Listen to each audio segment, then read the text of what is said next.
Chapter 30. A mellow guy with social anxiety named George hosts dinner. Hey, Jamie? Jamie had been sitting wordlessly in front of Hiccup for a little while now, just concentrating on managing Toothless's tail fin. He stirred at Hiccup's voice, almost like a flinch. He was nervous too. Hiccup didn't blame him. This was a pretty awkward situation. Yeah? I think I'll drop you off with Jack, and then I'll fly on my own for a bit. Is that okay? Jamie turned around. His emotions were always clear on his face, which was why it was so amusing when he tried playing innocent earlier. Hiccup had known Jamie wanted to speak about something that he'd rather not say in front of Jack. He just hadn't thought it would come to this. And despite Jamie's laughing fit earlier, Hiccup honestly hadn't expected any other reaction from an 11-year-old. It was clear that he was worried for Hiccup, which was heartwarming, but still made Hiccup's stomach churn. Okay, Jamie said, and nudged Toothless to change direction. At least this time, there were no questions asked.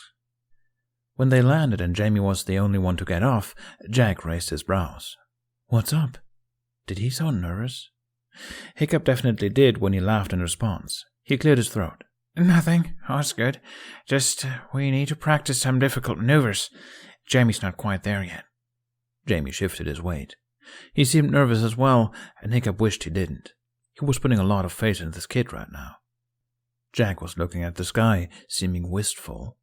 Hiccup would have asked him to join him on Toothless if he hadn't been in such desperate need for some time alone. Okay, he said, and looked at Jamie. Did you have a nice flight? Hiccup nudged Toothless before he could hear the answer to that question, his nerves getting the best of him. They took off, and Hiccup waited until they were definitely out of earshot before letting out a pitiful groan. He pressed his face against Toothless's head, raking his hands frustratedly through his hair. Toothless crooned, confused. The sound comforted Hiccup just a tiny bit. Toothless, he murmured, still with his face pressed against the dragon's scales. I am an idiot. The noise Toothless made in response didn't make it sound like he disagreed, but Hiccup wasn't in the mood to be offended. He gave a long, deep sigh that eventually turned into a whine reminiscent of the noise his stoic stomach made after consuming spoiled cod. Why was this having feelings business so much easier when I was 15 and crushing on Astrid? He mumbled and let that thought simmer for a few seconds. I mean, Astrid was just as unobtainable, let's be real. I had no chance with her. But still, somehow more of a chance than with... He trailed off and grimaced, shaking his head. This is pathetic. I am pathetic. This stinks, Toothless. I should just stop talking altogether. Make a vow like Silent Swen, before he became not so Silent Swen, but anyway.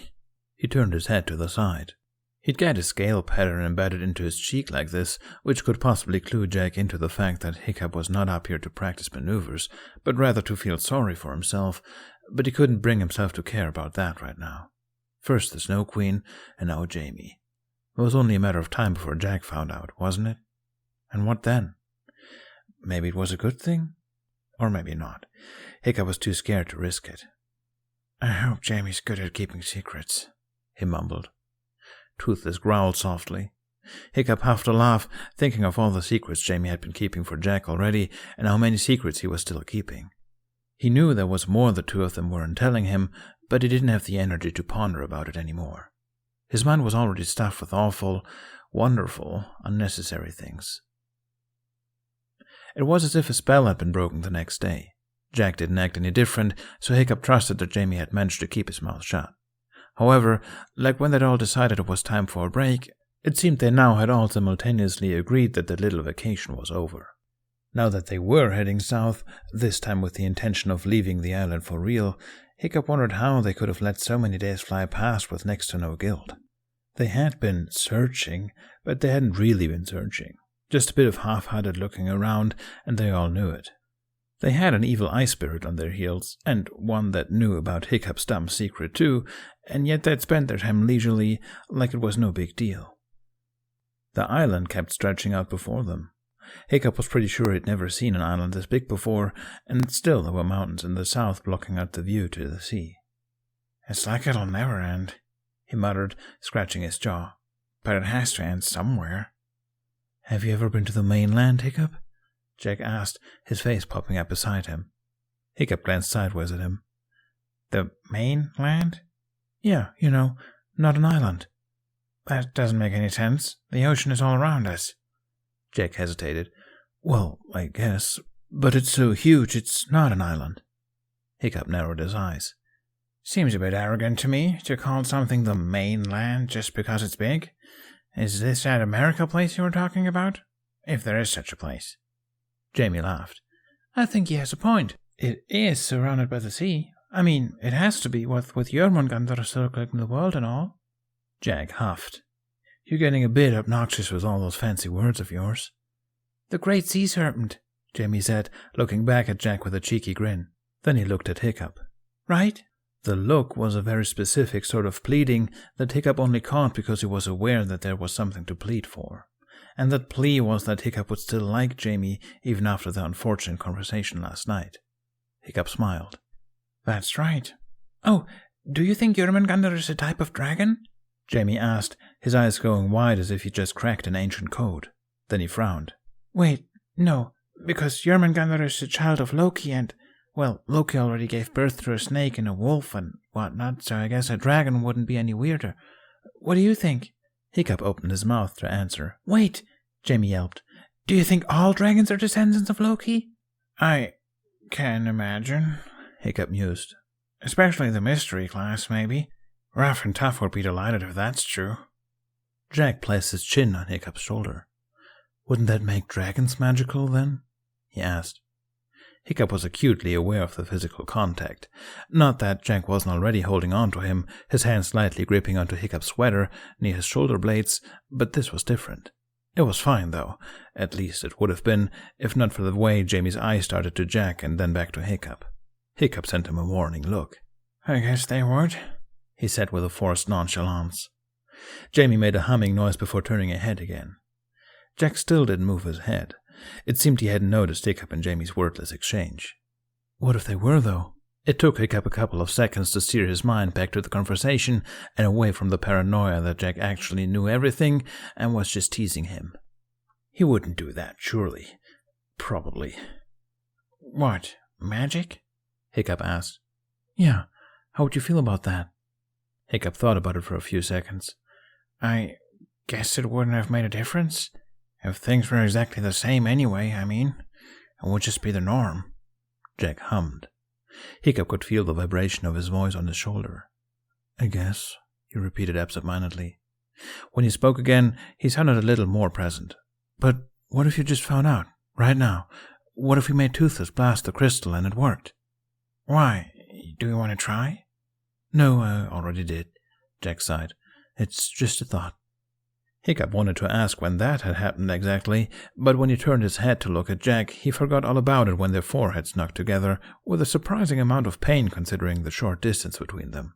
They both jerked away, Hiccup with a groan and Jack with a surprised yelp, followed by a laugh. Sorry, this keeps happening, Hiccup muttered. And it did. It had happened multiple times, so he didn't know why his face was heating up so much now.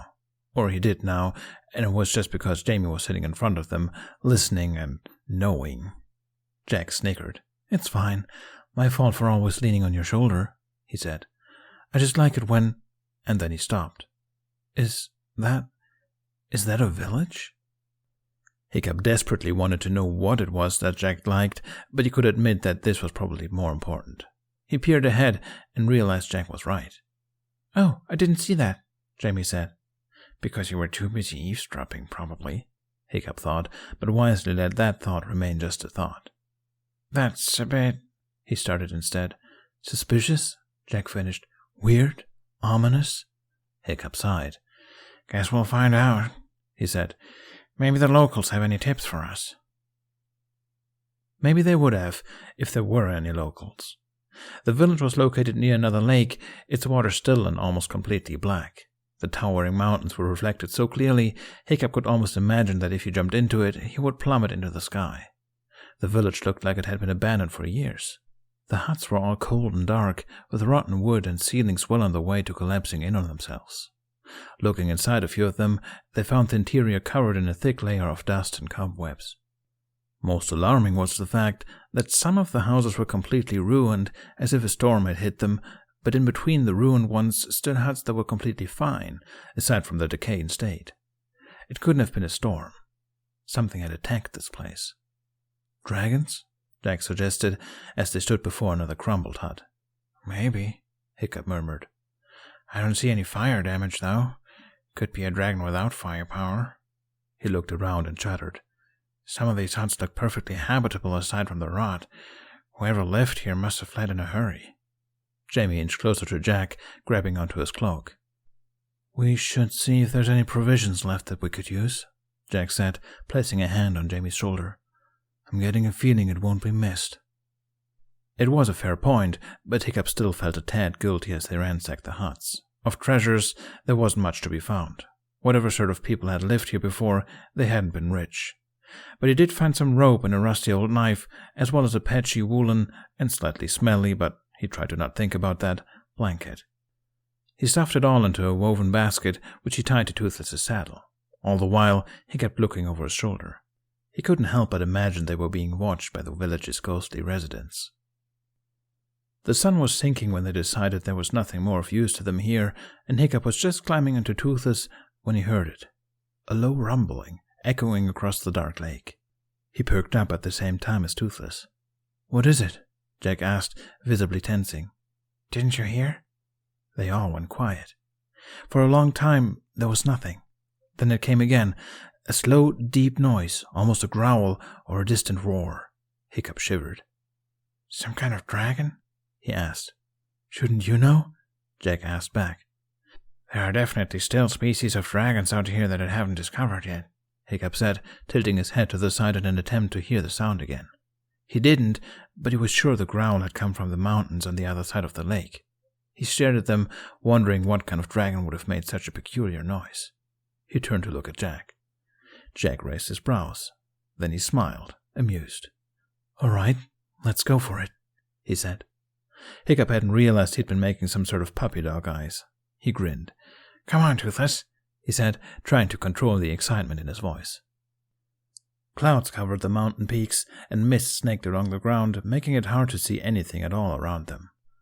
After flying around for a while without any new sign of the dragon, they decided they'd have a better chance at finding it if they flew closer to the ground. But then Toothless had to keep dodging rocks and stalagmites, or the occasional pine tree, which only appeared out of the fog with a 1-second warning. Eventually, Hiccup convinced the others they'd look for footprints on the ground, though at that point they'd been looking for way longer than they'd anticipated, and Hiccup could tell Jack and Jamie were beginning to grow impatient. Just a little longer, he promised. If I don't find anything, and if we don't hear it again in the next few minutes, we can go. They dipped in and out of the woods and shrubbery and climbed over rock falls where the mountain had collapsed. Below them, the lake was black in the twilight, like a gigantic hole into nothingness. It was almost dizzying. Hiccup wished he was standing a bit closer to Toothless. Hiccup, Jack said as they climbed the landslide along the mountain wall. He was out of breath. Hiccup almost pretended he didn't hear him. He could feel the disappointment creeping in on him, and he sighed. All right, he said reluctantly. But maybe if we just wait a little longer, we'll hear it again? It's getting very dark, Jack said. We'll find nothing like this. Hiccup tried not looking as dejected as he felt. You're right, he mumbled. He looked around one last time, as if that would be the exact moment the dragon jumped out of the fog. It didn't. He tried comforting himself by thinking he might pass through this place again on his way back to Burke, whenever that would be. It was time to give up for now. But then, as he trudged blindly towards Toothless in the dark, the earth beneath him suddenly gave way, into nothing. Hiccup fell through the air, yelped and grabbed onto the closest thing his flailing hands could find, which, unfortunately, was Jack, who wasn't known for being sturdy. Then they were both falling. Hiccup's body slammed into a hard but incredibly smooth surface, darkness enveloping him as he went sliding into an underground tunnel, Jack following right behind. Jack! Jamie shrieked, but his voice was already far away, echoing against the cave wall. Hiccup could barely hear him over his own and Jack's shrieking. Hold on! Jack yelled, his hand clamping around Hiccup's arm. Hiccup reacted instinctively, latching onto Jack with all his might. He couldn't see a single thing in the darkness, but there was the sound of something grinding against stone. The terrifying slide ended abruptly as the ground once again turned into air, and they were falling again. Hiccup landed painfully on his side, his head knocking against the ground. For a moment, everything went from black to stark white, and there was a high-pitched ringing in his ears. He gasped for breath, clutching his head. "Hiccup!" Jack wheezed. Hiccup could faintly hear him crawling towards him, the ground making some sort of weird crunching noise like he was walking over dozens of seashells. Jack's hands found Hiccup, patting him blindly until he found his head. "Are you okay?" "I think so," Hiccup groaned, placing his hands on Jack's shoulders. "How about you? What did you do just now?" Jack helped him up into a sitting position. "Tried slowing the fall with my staff. Doesn't feel like it worked, though." "Are you hurt?" Hiccup asked, but didn't get an answer before Jamie's voice echoed down to them again. "Jack! Hiccup!" He sounded appropriately panicked. "Don't be dead!" "We're okay," Jack called back.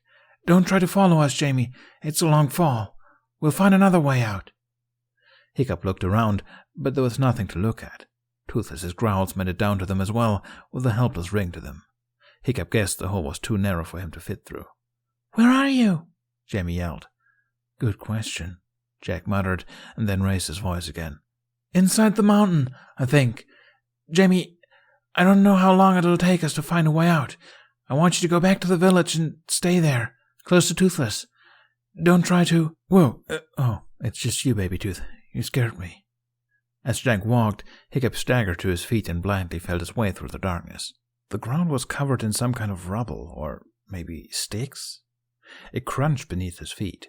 He bent down and picked some of it up, trying to discern what it was by running his fingers over it. He swallowed. "Jack," he said slowly, "I think there's a slight chance we're not the first ones to end up here." "What makes you say that?" Jack asked, in a voice of someone who didn't actually want to know. Hiccup put the thing that may or may not be a bone back down. "Just a hunch." Jack was quiet for a moment, so Hiccup imagined him sending him a dirty look. "Okay, Baby Tooth," he said. "Make sure Jamie gets back to the village. Don't let him try to look around on his own. I know he'll try to." There was a chirped reply, followed by the sound of Jack getting to his feet. Hiccup heard him sucking air in through his teeth. "Do you see the rope, Jack?" came Jamie's voice. "I can't really see anything, Jamie. It's completely dark in here." "Sure you're okay?" Hiccup asked, following the sound of his voice. "Yeah, just a bit scratched up," Jack muttered. "Try Inferno. Maybe it works again now." Hiccup obliged, unsheathing the blade. After the Snow Queen had touched it, it had been perpetually cold. It was a bit embarrassing, but Hiccup had been reluctant to even touch it, afraid that the Snow Queen's magic would spread into his veins or something. But this wasn't the time to be paranoid. Flames spread across the blade, but they weren't nearly as bright as before. It offered just enough light to see the ground around them. Jack's mouth fell open when he saw what littered the floor. Even if Hiccup had already made his guesses, it was a dizzying sight. "What is this place?" Jack breathed. Hiccup didn't know and wasn't sure if he wanted to find out. He raised Inferno and spotted the hole they'd come through, much higher above them than he'd thought. Falling from that height, they'd been extremely lucky to only get away with a few bruises and maybe a minor concussion on Hiccup's part. Unbelievably so. "I don't think the rope is long enough, Jamie," Jack said. "Go back to the village. We'll be back in no time." "Somehow." The last word was muttered mostly to himself. It took a few seconds before Jamie replied. "Are you sure?" He sounded close to tears. Jack rubbed his forehead, clearly distraught. Even so, he sounded like his usual carefree self when he opened his mouth. "Of course I am," he said. "It's all right. I think I see a way out." Hiccup sent him a pointed look, and Jack shrugged helplessly. "Okay. Promise?" Jamie said. "I promise," Jack replied with no hesitation. Jamie needed another few reassurances before he finally agreed to fly back to the village on Toothless. Meanwhile, Hiccup looked around the room for the way out Jack had been lying about, but it was still too dark to see. "Okay," Jack muttered once Jamie had gone. "Just a cave full of bones. That's fine." "Totally," Hiccup agreed. "Sorry for dragging you down with me." "Don't worry about it. What a shriek, though. Was that really you?" Hiccup sent him a sardonic smile. "Thank you. I've practiced," he replied, and hoped the dim light hid the way his cheeks burned. He looked Jack over and only noticed a cut on his temple and a rip in his trousers. Otherwise, he seemed unharmed, though he probably was as beaten up as Hiccup. "The bones must have softened our fall or something," he said, though it seemed like a poor explanation even as he said it. Which is the worst sentence I've said in a while. Jack looked around uneasily. The room seemed to be a natural cave, but the tunnel they'd fallen through definitely wasn't. And as Hiccup's eyes adjusted to the dark, he realized there were more holes, scattered several places across the cave wall, all of them out of reach. It must be some kind of trap, Hiccup said. Animals fall in and probably break their legs on the impact. Whoever's trapping them wouldn't even need to hunt. Whoever... You think a person lives here? Jack asked. You don't think this has anything to do with the abandoned village, do you? Hiccup didn't want to say yes, but since his gut was telling him that that answer was probably the right one, he opted to stay quiet about it. If this is a food trap, there must be another way in, and thus a way out, he said, and walked over to the wall, tracing his hand across it. Maybe some sort of mechanics? Mechanics? Jack repeated with a laugh. I think you're putting a lot of faith into this person's intelligence, despite them living in a mountain and all. Maybe they just don't like people, Hiccup offered. Jack laughed again. All right, let's hope it's not a crazy murderous cannibal, but rather a mellow guy with social anxiety named George. We can ask him politely for the exit once he finds us in his lovingly crafted death trap. The wall dipped suddenly inwards, making Hiccup stumble. He held out Inferno and looked up. What the... Jack came up to his side and followed his gaze. Realization dawned on his face as well.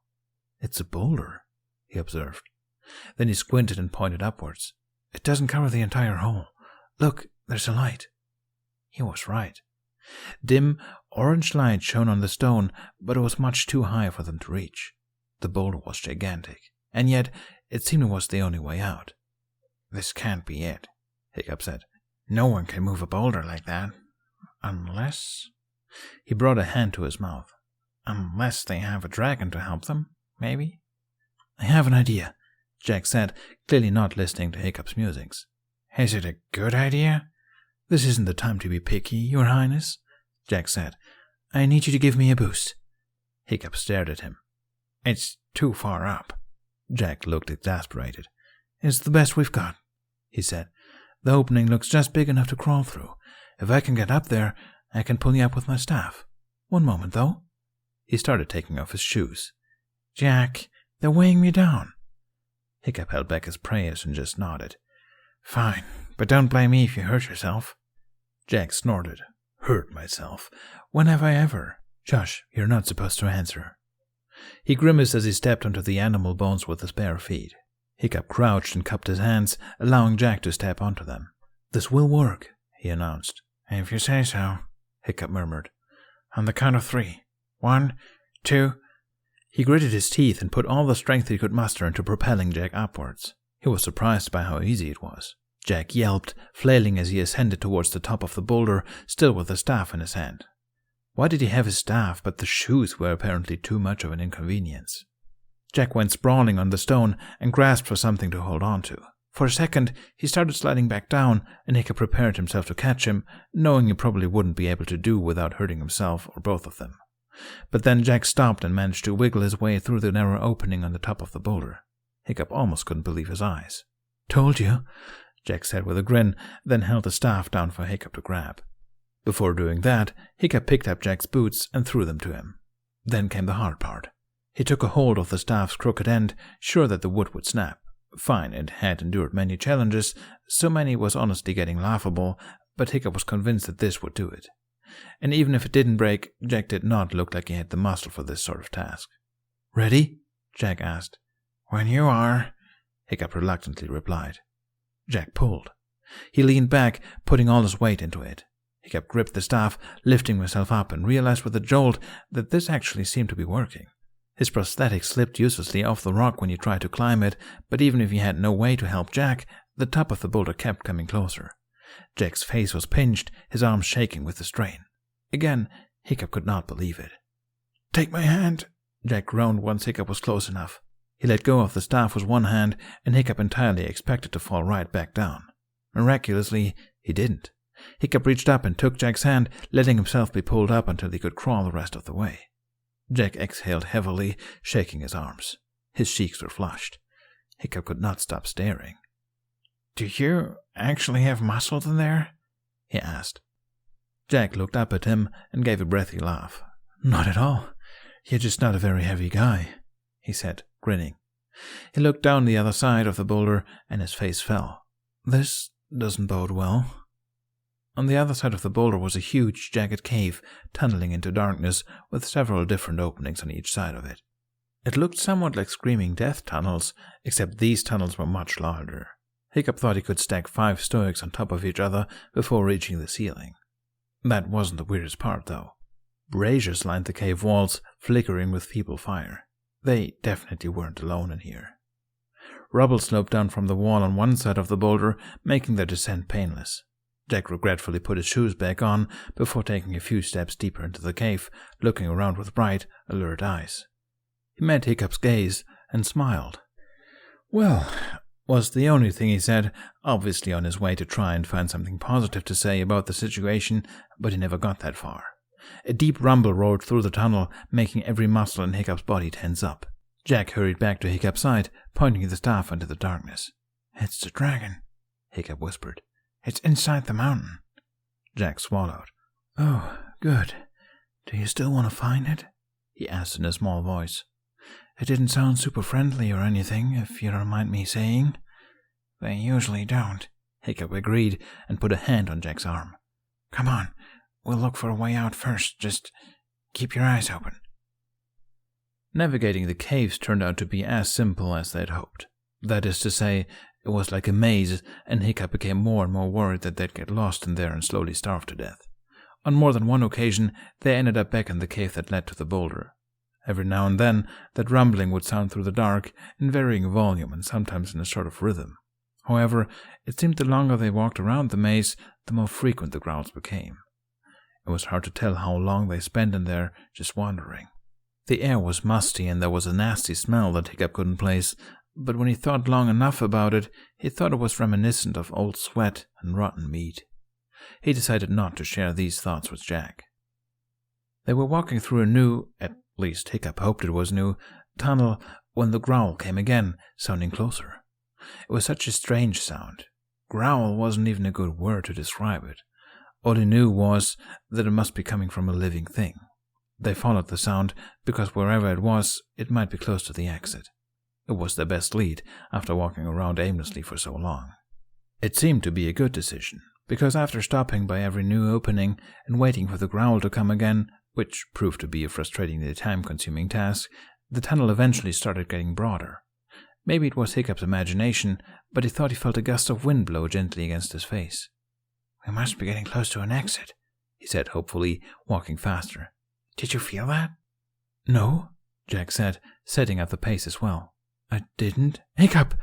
Jack suddenly yanked him backwards in the nick of time. In front of them, shrouded in shadow, was a gaping hole. Hiccup caught himself on Jack, his body frozen as he realized just how close he'd been to walking right into it. Jack's heart was pounding under his palm. Jack's heart was pounding under his palm? Hiccup removed his hand and stepped away. "Thanks," he muttered, and busied himself with bringing out Inferno again. The flames didn't offer much light. As he held it high above his head, he couldn't see where the hole ended. From where they stood, it looked like the size of the arena back on Burke, maybe even bigger. Jack picked up a pebble and dropped it before Hiccup could stop him. If that hole was some sort of nest, he doubted its inhabitants would take kindly to that gesture. They waited. And waited.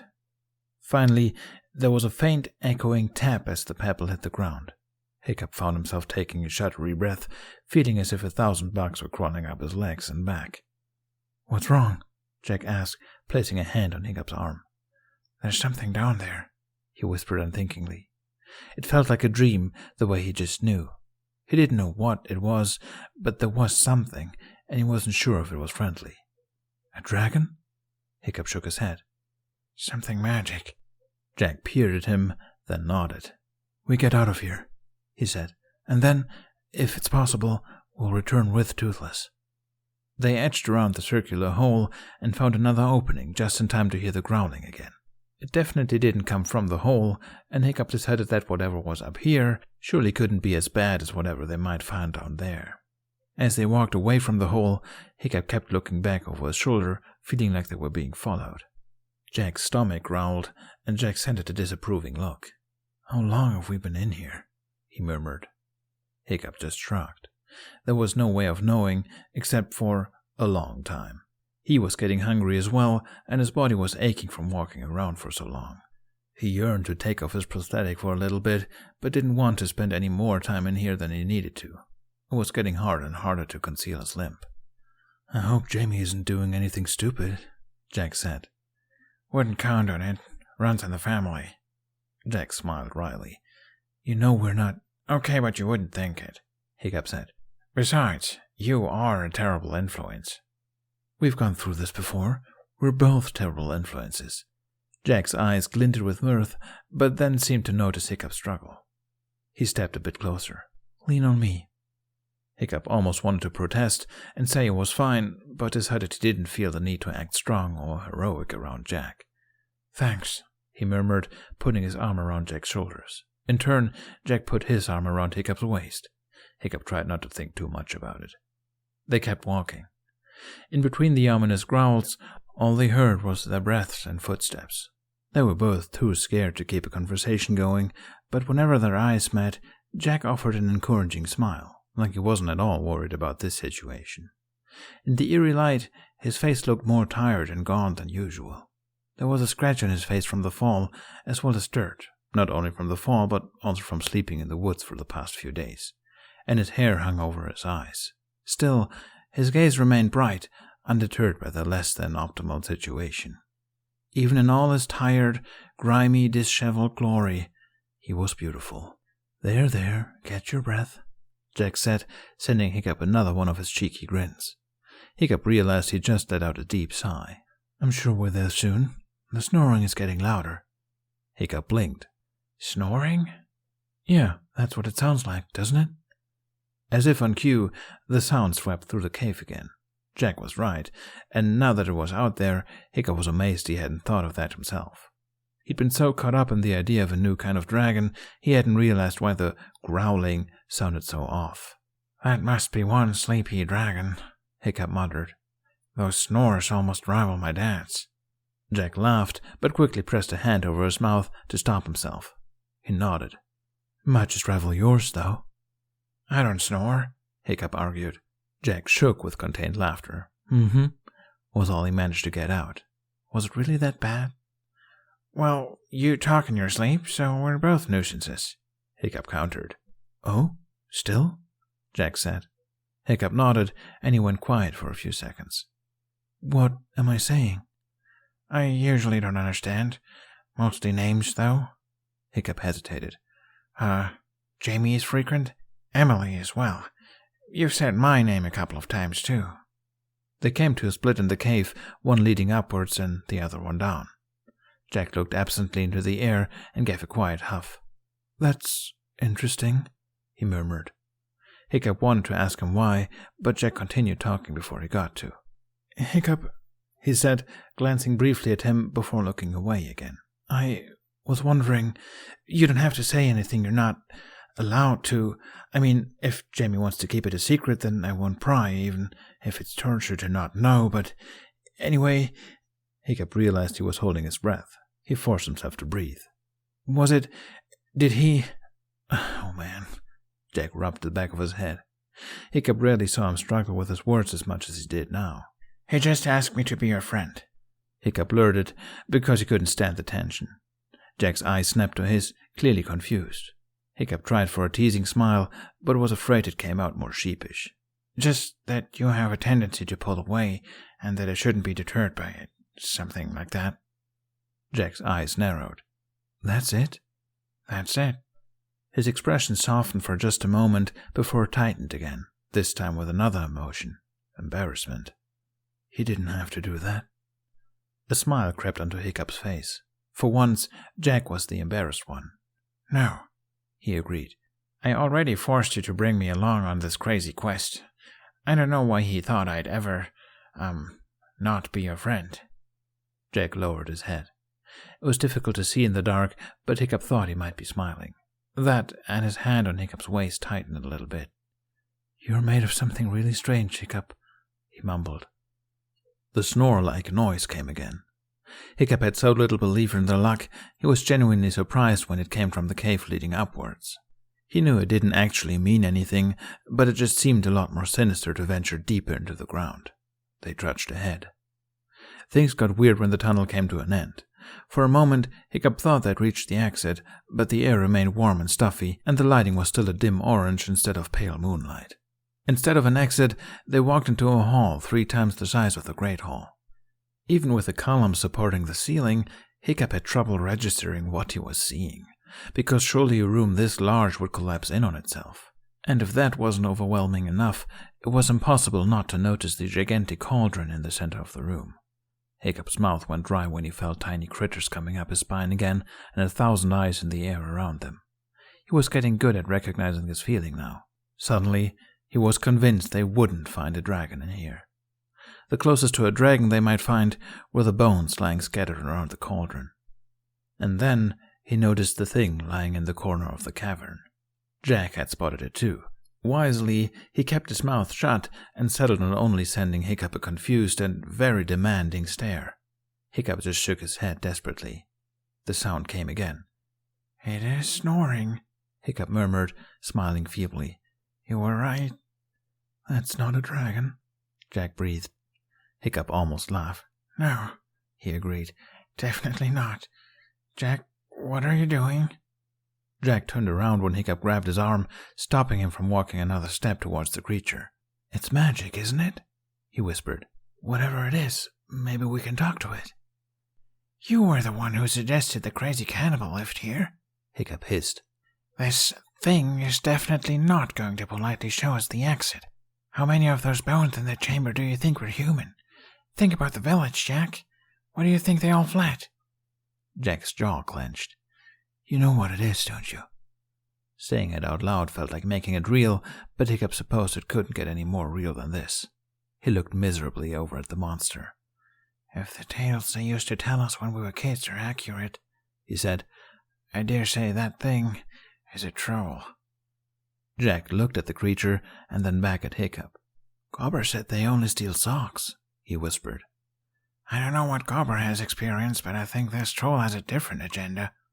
Hiccup looked around, hoping to see some kind of signage towards the exit. There were none. "We have to get out of here before it wakes up." "We need the magic," Jack protested. "We got it from knocking. We can get it from that thing, too." "You almost died getting the magic from knocking," Hiccup hissed back. "How do you suppose we even go about that? Wake him up and ask him? Hey, maybe it's inside that gigantic cauldron over there, the one surrounded by the bones of its previous victims." Jack scowled at him. "You're the one familiar with these legends," he said. "You're the one that can feel their magic. Where's it coming from?" "From the troll, of course." "So we have to make it touch the crystal," Jack said. "And it's sleeping. All we have to do is sneak over there." "Without waking it," Hiccup said. "Yes, that was sort of implied." "This will not end well, Jack. Please let this one go." For a moment, it looked like Hiccup had gotten through to him, but then he shook his head. "You know I can't afford that," he said. "It's been nearly a week without any progress. I'd rather face—" He gestured at the troll, his posture faltering for a moment. "Our dear friend George over there than Snow." Hiccup knew he had a point, but he didn't want to admit it. "Snow?" he whispered instead, halfway hoping to drag out the time. "You gave her a nickname?" "Oh, yeah. She wants to be called Your Majesty, but it's a bit arrogant of her to assume she's the ruler of winter." Jack rolled his eyes. "Anyway, be quiet." And he started to tiptoe towards the troll. At least he kept his shoes on this time, probably due to all the animal remains lying around. Hiccup reluctantly followed, but kept his distance. Jack reached into his satchel and brought out the right crystal, wrapping it in a part of his cloak as he inched towards the troll. As he got closer, he got a clearer view of the creature. It was lying halfway on its back, facing mostly away from them. It had gray, wrinkly skin, though its body was covered in what looked like moss and some kind of fungus, hanging off him like a stinking, repulsive imitation of clothes. It was, as the size of the tunnels would suggest, about 5 stoics tall. At least that's what it looked like when it was lying down, its great stomach rising and falling with the breath of someone in a deep sleep. It had hair, too, balding at the top of its head. Tangled in it was what unfortunately looked like mud, blood, and molding pieces of meat. All he could see on its face was the toadstool growing on its nose. Then came the snore again, and Jack almost jumped into the air. Hiccup would have laughed if he didn't think they were about to be eaten alive, and if Jack hadn't taken a step backwards, stepping onto a bone. Hiccup had heard his fair share of bone snapping in his 18-year-long life, but never had he heard one snap as obnoxiously and dramatically as this one. They both froze. The troll shifted in his sleep, making a nauseating smacking sound with his mouth. Hiccup swallowed the bile coming up his throat. He decided in that moment he'd never complain about the smell of dragon dung again. But the troll didn't wake up, and Jack walked the rest of the way over to the troll's shoulder. Gingerly, he pressed the crystal against the dry, molding skin.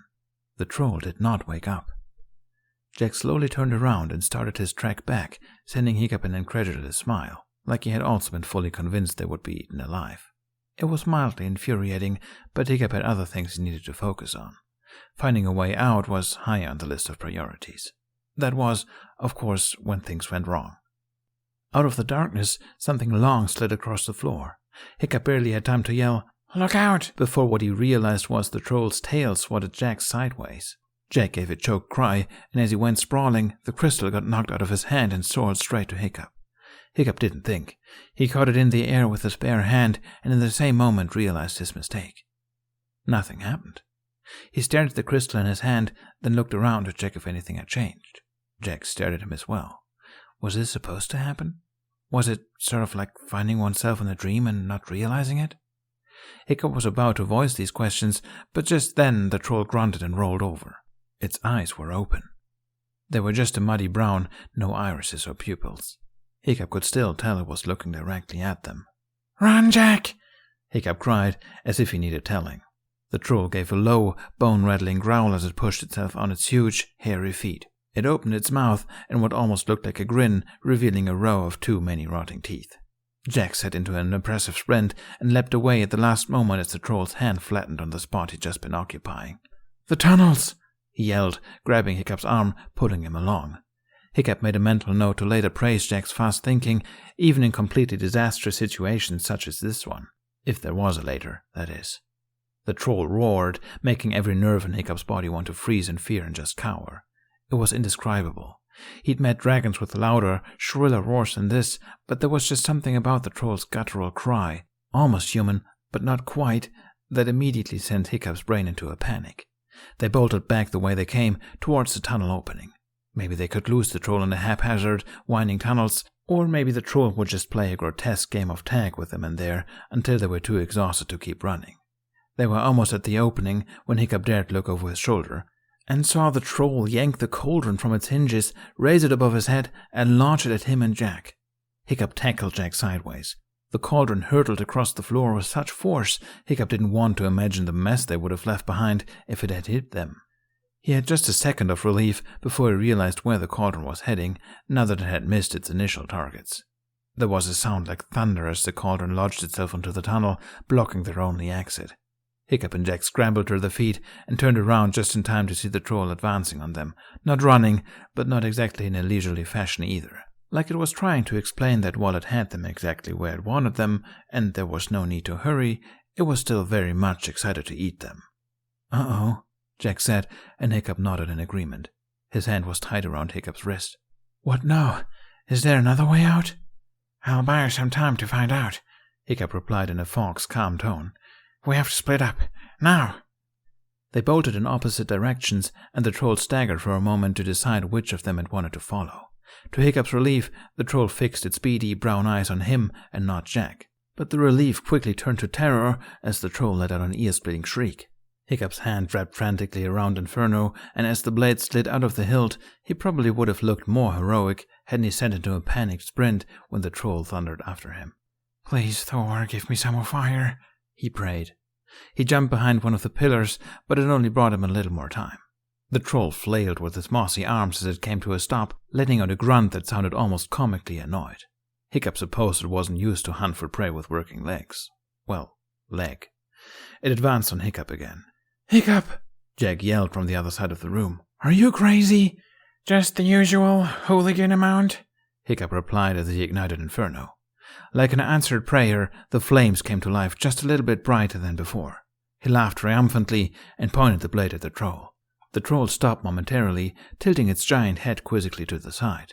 Hiccup hoped it feared the flames in the same way as Noggin had. The Snow Queen hadn't been bothered, but no offense to George here, he and Noggin didn't give Hiccup the impression that they were exceptionally intelligent. Especially George. Trolls were not famous for their quick wits, if the stories had any truth to them.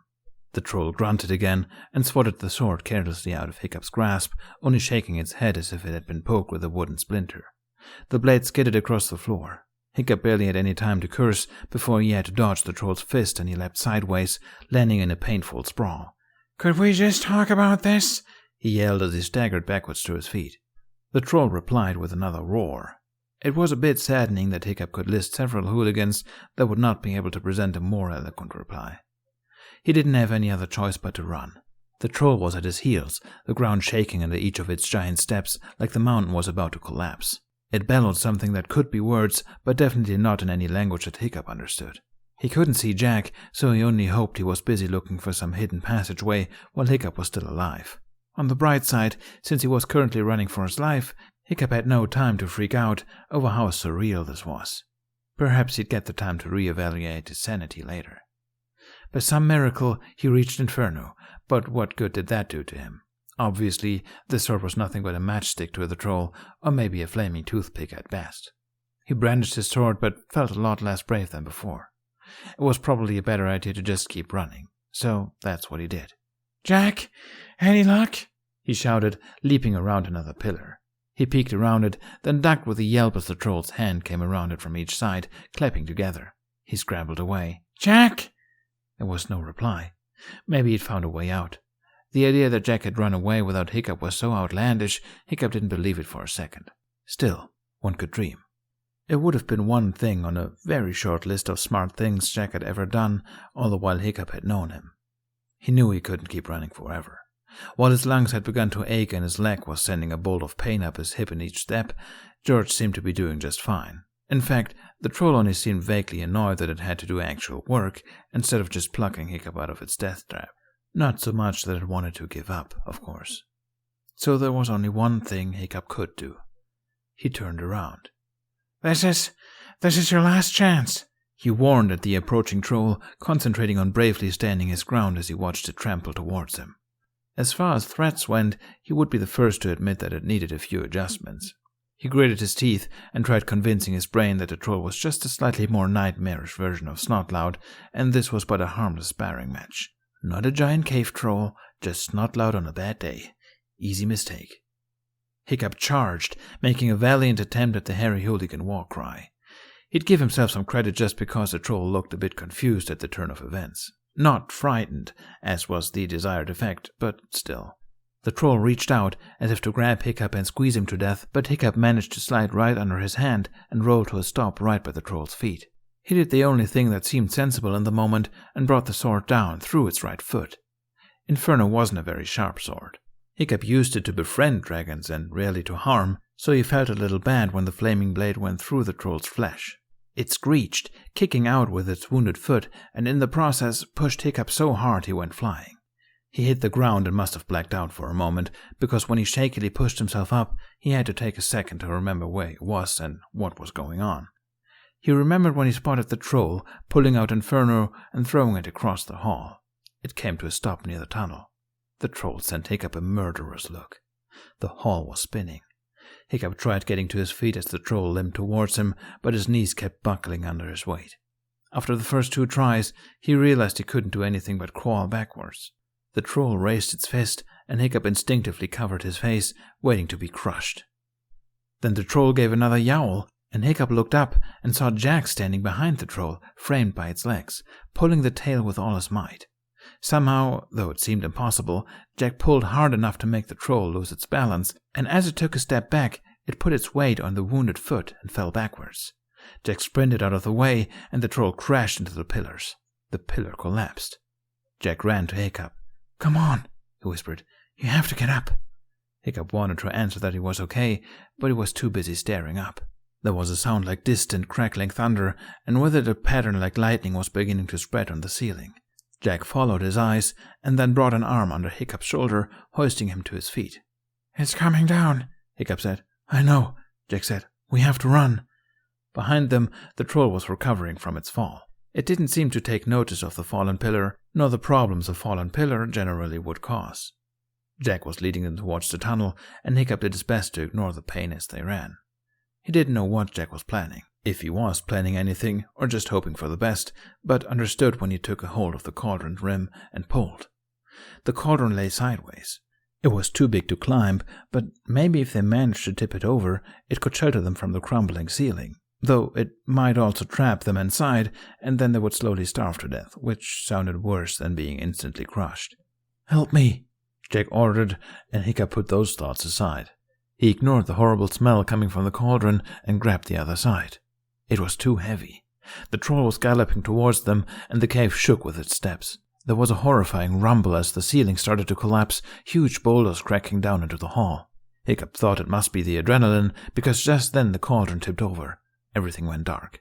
He reached for Jack, pulling him close as if that would make any difference if the cauldron wasn't sturdy enough to shield them. Hiccup clenched his eyes shut and listened to the roar of the mountain collapsing over them. In times like this, one tends to just shut the brain off and leave one's fate to the gods. Hiccup couldn't tell if the rumbling lasted for 10 seconds or 100, but suddenly it came to a stop, and for the next few moments, all he could hear was the ringing in his own ears. Jack exhaled shakily, his breath brushing over Hiccup's neck as a reminder that they were both still alive. Slowly, he sat up. Hiccup felt his hand against his cheek. "You okay?" he whispered. Hiccup let himself breathe and nodded. "I think so." They fell quiet and listened. Outside of the cauldron was dead silence. Either the mountain had stopped collapsing and the troll was crushed, or the cauldron was blocking out the noise. Jack moved away. Hiccup heard him groan as he tried to lift the cauldron, and he quickly moved to help him. He just managed to slide his hands under the rounded rim. "On 3, Jack panted. 1, 2... Hiccup put every ounce of his strength into it, ignoring the way his body protested. Jack made a guttural noise, and the cauldron slowly lifted off the ground. Pale light spilled into the darkness, revealing that they thankfully hadn't been buried alive, and suggested that the hall collapsing had offered them at least one good thing: a way out. Jack kicked his staff out of the cauldron before they both leapt sideways and let the cauldron fall again. Hiccup gave a choked cry when pain shot up his leg, and Jack was at his side immediately. "I'm fine," Hiccup groaned and sent the cauldron a glower. It had fallen on his prosthetic. Hiccup didn't bother to try and get it out, because it was definitely broken. He had one other spare with Toothless anyway. He took it off, and the two of them staggered to the remaining feet. As Hiccup had hoped, the collapsed ceiling had created a hole in the mountain wall, at the very top of the heap of the rubble and rock. And like Thor really had taken a liking to Inferno, the blade lay mostly unburied by the opening to the tunnel. Hiccup picked it up and fastened it to his side. The troll was nowhere to be seen. It had to be dead. They climbed the heap with some difficulty, Hiccup leaning on Jack for support. When they got to the top and looked out at the outside world, Hiccup was surprised to see that it was still only twilight. But they'd been inside the mountain for at least a few hours. At the very least, a couple. It should have been pitch black outside. Below them, the lake stretched out. Hiccup didn't recognize the landscape and guessed they were on the other side of the mountain. There was also no safe way to go down. Then there was a sudden explosion behind them, followed by an ear-splitting shriek. Hiccup and Jack whirled around to see the troll struggle out of the heap, its eyes all but glowing red with hatred as it glared at the two of them. Hiccup turned to Jack. "We have to jump," he told him.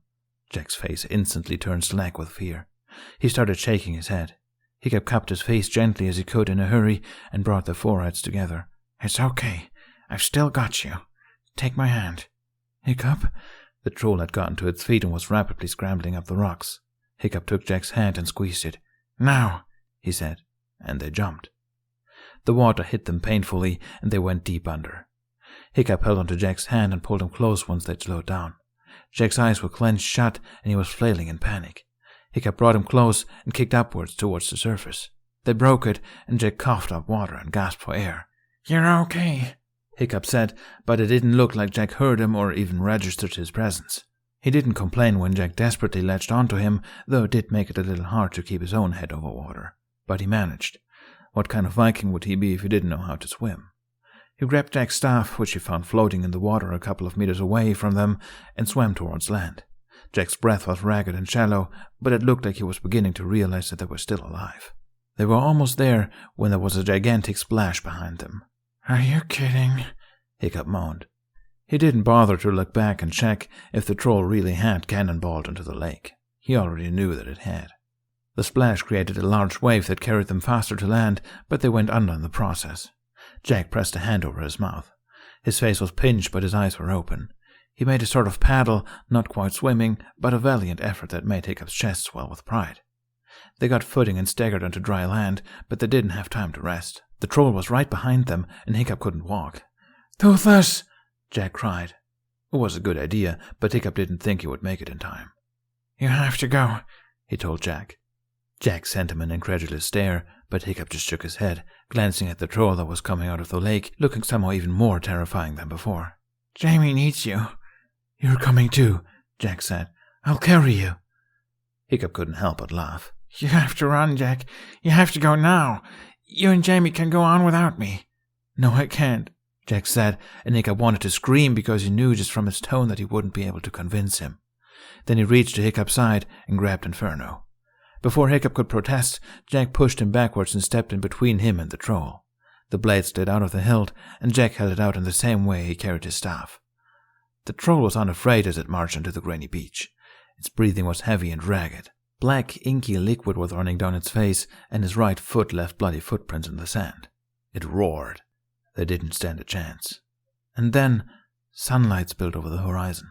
The troll looked up and staggered back into the water. It gave a cry as if the sunlight burned it, and it covered its face, falling back into a cowering crouch. Hiccup and Jack could only watch in horrified fascination as the troll's skin started to change, turning drier and grayer and... "Of course," Hiccup breathed, bringing a hand to his forehead. The troll froze in its fetal position and toppled into the water, cold and grey as stone.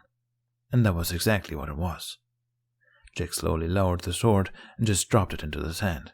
He staggered back and sat down beside Hiccup, staring at what was left of the creature. "What?" he began, his voice weak. Trolls, according to legend," Hiccup started, not quite believing his eyes either. "turn to stone in sunlight." He paused. "Wait, sunlight? How can it be sunlight?" This made even less sense than it still being twilight. They hadn't been in there for that long, especially considering how long the nights were at this time of year. Hiccup tried to swallow, but his mouth was incredibly dry. His heart was still beating a panic tattoo in his chest. The cold was starting to seep into his body. He let out a slightly hysteric chuckle. Jack's lips pulled into an uncertain smile, which only made Hiccup laugh harder. He let himself fall backwards into the sand and ran his hand over his face, unable to suppress the giggles. "Oh, man. There goes my sanity. About time." Jack started to laugh too. His voice was hoarse and shaky. There was a thump as he fell back as well. "I'm really tired," he confessed. Hiccup nodded in agreement. He opened his eyes and rolled his head sideways. His face was close to Jack's, but right now he was too exhausted to feel jittery about it. He smiled. "You swam just then," he said. Jack looked back at him, his mouth ajar. Then he weakly returned the smile.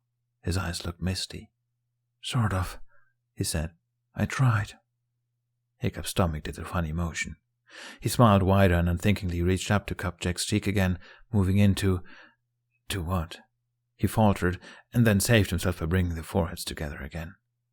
Jack exhaled shakily and leaned into the touch, much to the butterflies in Hiccup's stomach's delight. "You were amazing," Hiccup whispered. "You really are." The moment was disrupted when a familiar roar split the morning silence, and they both looked up.